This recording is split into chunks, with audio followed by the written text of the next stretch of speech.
প্রথমে বিশেষ বিশেষ খবর। মুখ্যমন্ত্রী মমতা ব্যানার্জি আজ দার্জিলিংয়ে জিটিএ সদস্য ও বিভিন্ন উন্নয়ন পর্ষদের চেয়ারম্যানদের সঙ্গে বৈঠক করবেন। রাজ্যে ভোটার তালিকা সংশোধনের কাজ আজ শুরু হচ্ছে, চলবে 12ই ডিসেম্বর পর্যন্ত।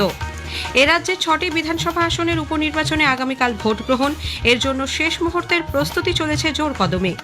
এনআইএ আল কায়দা যোগ সন্দেহে রাজ্যের বেশ কয়েকটি জায়গায় তল্লাশি চালিয়েছে। আবাস যোজনা প্রকল্পে বিতর্ক এড়াতে রাজ্য সরকার 11 দফা নির্দেশিকা জারি করেছে। বাংলা অনূর্ধ্ব 23 সিকে নাইডু ট্রফি ক্রিকেটে বিদর্ভকে হারিয়ে দিয়েছে। আজ সেই বিস্তারিত খবরে।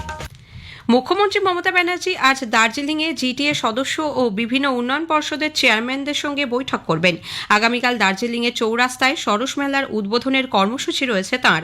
বৃহস্পতিবার মুখ্যমন্ত্রী শিলিগুড়ি যাবেন, সেখানেও তাঁর বেশ কিছু কর্মসূচি রয়েছে। উল্লেখ্য, উত্তরবঙ্গ সফরে গতকালই তিনি বাগডোগরা পৌঁছন। বিমানবন্দরে সাংবাদিকদের মুখ্যমন্ত্রী বলেন, শুধুমাত্র এ রাজ্যেই মহিলাদের জন্য মাসে মাসে লক্ষ্মীর ভাণ্ডারের টাকা দেওয়া হয়। মহারাষ্ট্রে লক্ষ্মীর ভাণ্ডার নিয়ে যে প্রচার করা হচ্ছে তা ঠিক নয় বলে তিনি মন্তব্য করেন। মুখ্যমন্ত্রীর সঙ্গে সফরে রয়েছেন মন্ত্রী অরূপ বিশ্বাস, উদয়ন গুহ সহ অন্যান্যরা। রাজ্যে ভোটার তালিকা সংশোধনের কাজ আজ শুরু হচ্ছে, চলবে 12ই ডিসেম্বর পর্যন্ত। এই এক মাস শনি ও রবিবার বিশেষ প্রচার চালানো হবে। তালিকা সংশোধনের আগে মুখ্য নির্বাচনী আধিকারিক ডক্টর আরিস আফতাব গতকাল স্বীকৃত রাজনৈতিক দলগুলির প্রতিনিধিদের নিয়ে সর্বদলীয় বৈঠক করেন। রাজ্য নির্বাচনী আধিকারিকের দপ্তরে ওই বৈঠকে সব রাজনৈতিক দলের প্রতিনিধিরাই অবাধ ও সুষ্ঠু ভোট গ্রহণের লক্ষ্যে নির্ভুল ভোটার তালিকা তৈরির ওপর গুরুত্ব দেন। চূড়ান্ত ভোটার তালিকা প্রকাশিত হবে আগামী বছর 5ই জানুয়ারি। উল্লেখ্য, নির্বাচন কমিশন সংশোধিত তালিকা থেকে মৃত ভোটারদের নাম সম্পূর্ণ বাদ দেওয়া এবং একই ভোটারের নাম যাতে একাধিক জায়গার তালিকায় না থাকে সে ব্যাপারে সতর্ক করে দিয়েছে।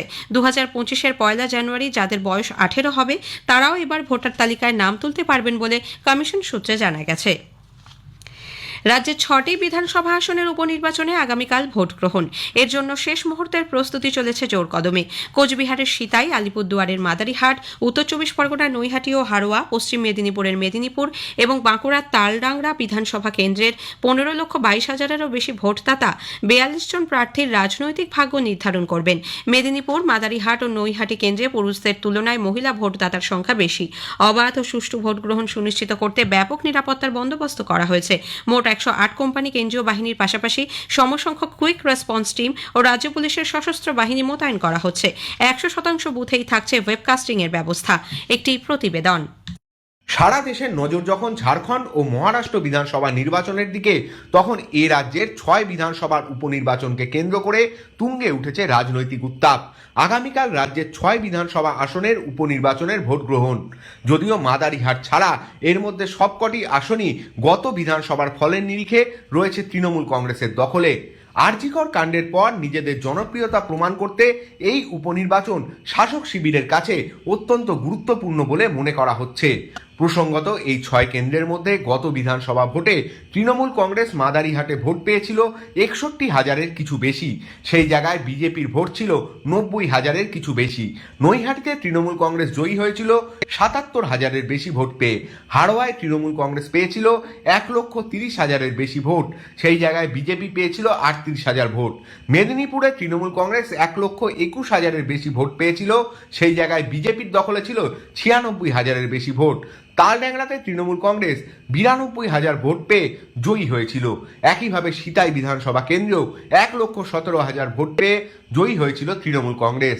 এই উপনির্বাচনে শাসক দল নিজেদের সাফল্য ধরে রাখতে পারবে কিনা, নাকি তাকে ছাপিয়ে যাবে, নাকি তৈরি হবে নতুন কোনো রাজনৈতিক সমীকরণ, তা ঠিক করবেন এই 6 কেন্দ্রের ভোটদাতারাই।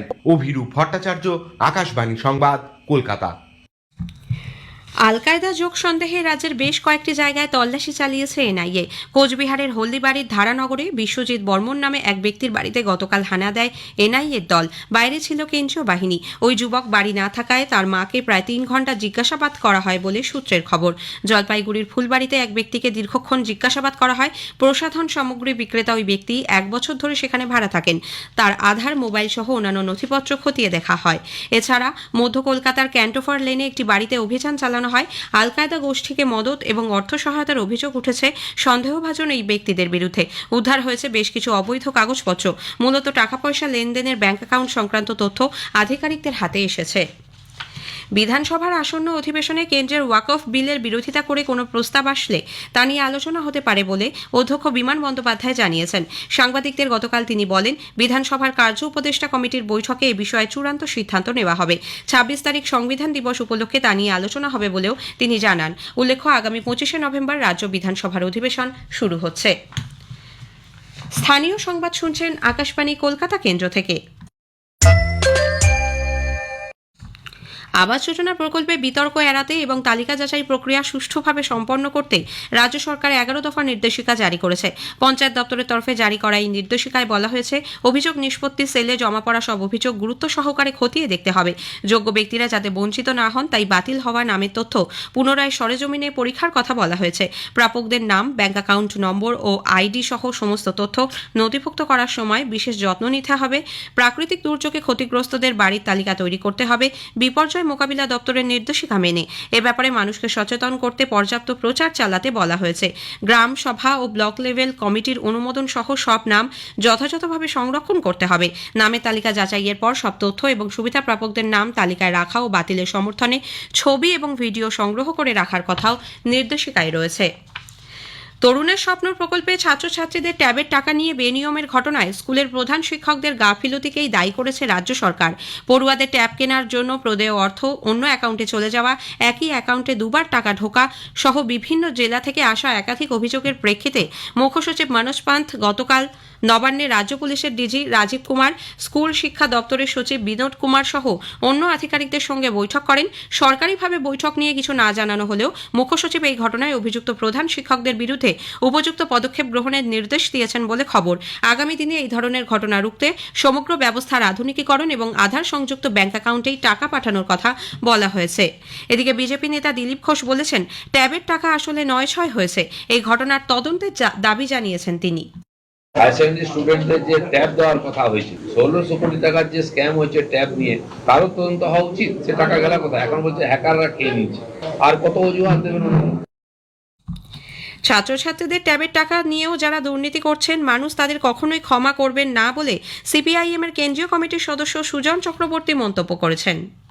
বেশ কয়েকটা জেলা স্কুল ছাত্রছাত্রীদের ট্যাবের টাকা ভিন্ন রাজ্যে চলে গেছে, যার নামে ট্যাব দেবার কথা টাকাটা চলে গেছে অন্য লোকের হাতে। প্লাস স্কুলের ছাত্রছাত্রীদের টাকাটাও যারা দুর্নীতি করে খেয়ে নেয়, মানুষ তাদের কোনোদিন ক্ষমা করবে না। তৃণমূল কংগ্রেস নেতা কুণাল ঘোষ দুর্নীতির অভিযোগ খারিজ করে দিয়ে বলেছেন, বিরোধীরা এখন সমালোচনার নতুন ইস্যু পেয়েছে। অন্য অ্যাকাউন্টে চলে যাওয়া ট্যাবের টাকা ফেরত পেয়েছেন বর্ধমানের CMS হাই স্কুলের ২৮ জন পড়ুয়া। ওই স্কুলের একাদশ ও দ্বাদশ শ্রেণীর ৪১২ জন শিক্ষার্থী ট্যাবের টাকার জন্য নির্দিষ্ট পোর্টালে আবেদন জানান, কিন্তু বাকিরা টাকা পেলেও ওই ২৮ জনের বরাদ্দ টাকা অন্য অ্যাকাউন্টে চলে যায় বলে অভিযোগ দায়ের হয় সাইবার থানায়। মুখ্যমন্ত্রীও বিষয়টি খতিয়ে দেখার নির্দেশ দেন। পূর্ব রেলের হাওড়া ডিভিশনের মশাগ্রাম স্টেশনের সঙ্গে দক্ষিণ পূর্ব রেলের সংযোগ সহ নতুন ইলেকট্রনিক ইন্টারলকিং স্থাপন এবং ইয়ার্ড রিমডেলিং এর জন্য হাওড়া বর্ধমান কর্ড লাইনের আপ ডাউন ও রিভার্স লাইনে সিগন্যালিং এর কাজ চলবে। এর ফলে আগামী বৃহস্পতিবার থেকে রবিবার পর্যন্ত হাওড়া ডিভিশনে ট্রেন চলাচল নিয়ন্ত্রণ করা হবে। বেশ কিছু মেল এক্সপ্রেস ও সুপারফাস্ট ট্রেন বাতিল ও কিছু ট্রেনকে ঘুরপথে চালানো হবে। পাশাপাশি কিছু EMA ও লোকাল বাতিল থাকবে বলে পূর্ব রেলের মুখ্য জনসংযোগ আধিকারিক কৌশিক মিত্র জানিয়েছেন।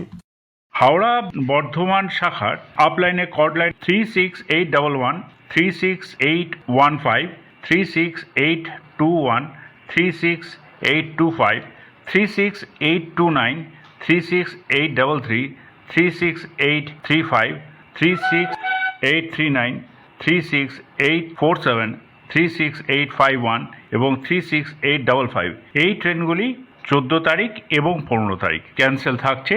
এবার Howrah Bardhaman up main line লোকালের কথায় আসি। 371-811, 37815, 37819, 37823, 37827, 37829, 37835, 37841, 37845, 37849, 37853 এই ট্রেনগুলিও বৃহস্পতিবার এবং শুক্রবার ক্যান্সেল থাকছে।